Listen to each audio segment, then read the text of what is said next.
Hello, happiness! Dobardan! Hello guys, so nandito po kami ngayon sa Split Riba with Jesus. At nandito kami dahil gusto namin. So hello, happiness! Ayan, welcome to my video, to my vlog.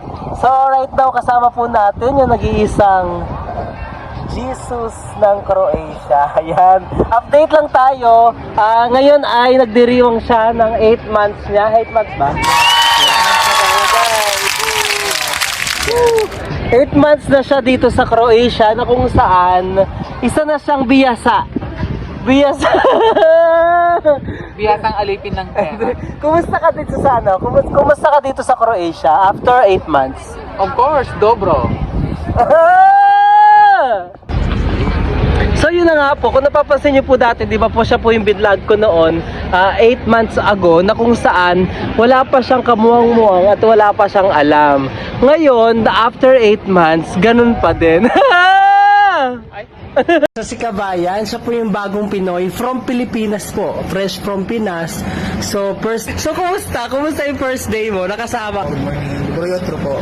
Ayan, ikaw si? Ako po si Jesus. Yeah, siya po si Jesus Buong.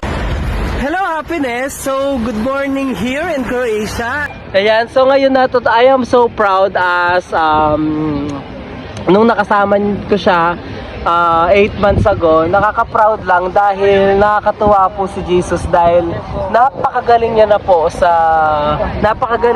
sa store at isa si Jesus sa pinagmamalaki ng company. At pakiramdam ko, kapag wala si Jesus sa company, sobrang down yung company. So kumusta naman yung buhay store attendant?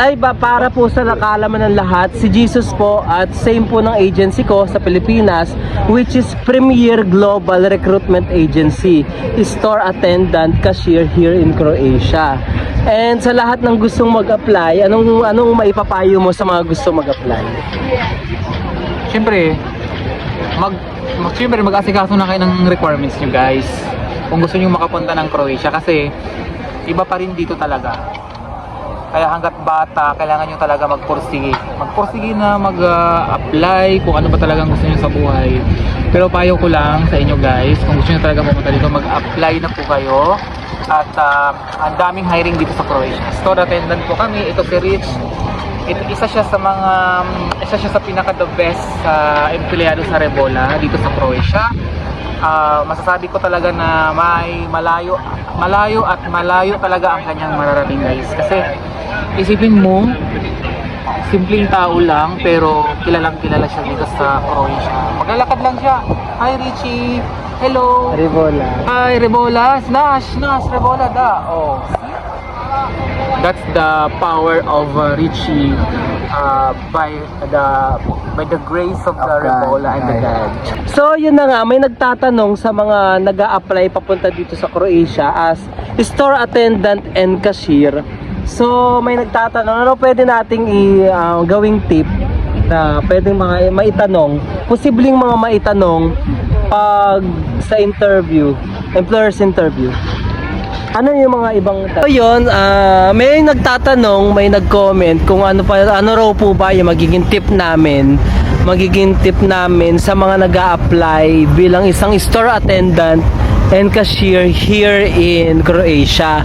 So sa lahat ng mga nag-a-apply ngayon sa Premier Global Recruitment Agency, isa sa mga tip namin at isa sa mga tanong na dapat yung pagandaan sa pag-a-apply ay ito.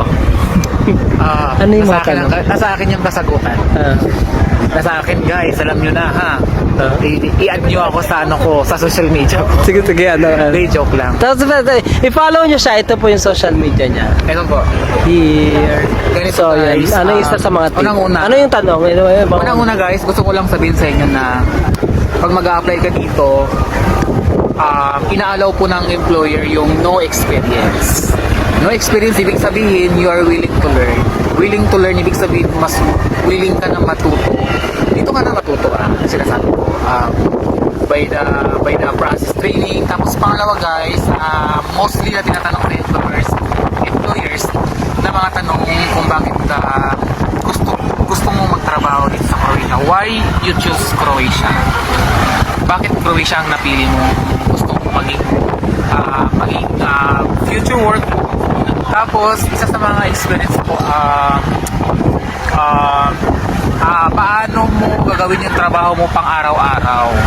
Araw-araw instead of duties and responsibilities, kumbaga, ganun. Ano yung duties and responsibilities mo as a store attendant na itutulong mo o magagawa mo sa store, ganun, guys. Pangalawa, gusto mo ba na mag-stay ng matagal sa company pag i-hire ka nila? O syempre sasabihin na natin you want to be a manager and Revola, di joke. Then pangalawa, yung dedication mo talaga is ipapakita mo sa employers na talaga ikaw yung hinahanap nila, ikaw yung fit sa role na hinahanap nila, na ito yung hinahanap ko na store attendant na makakatulong sa akin kumpanya o business na mag-grow palalo. So, galingan nyo guys. Ganon. Yun. Di ba ang dami nyo natutunan? Di ba? Actually, si Jesus, ano na siya, magiging boss na siya. Boss niya. Ano naman, pag tinatanong yung about sa customer complaint, ano yung tinatanong doon ng employer? Pag ganyan naman guys, pag may mga situational questions naman si employer sa inyo, like how do you handle customer complaint? Unang-una guys, you must have to be a vigilant. Then comment below kung ano yung magiging sagot niyo. How do you handle customer complaints professionally, because we are a foreign here in Croatia. So comment below. Magbabasa si Rich ng sagot. Yes. Magbabasa tayo ng mga sagot at titignan natin kung yan po ay pasok sa pwedeng maging sagot natin sa employer. At least ito ay makakatulong sa atin as preparation sa mga minsan on the spot question of the employer. So, malaking bagay na kapag may customer complaint din, huwag ka na mag-complain kasi hindi ka customer. Ribola, vaš najbolji susjed. Od male obiteljske trgovine do lokalnog trgovačkog lanca sa 57 poslovnica i obitelji od preko 700 zaposlenih. Ribola.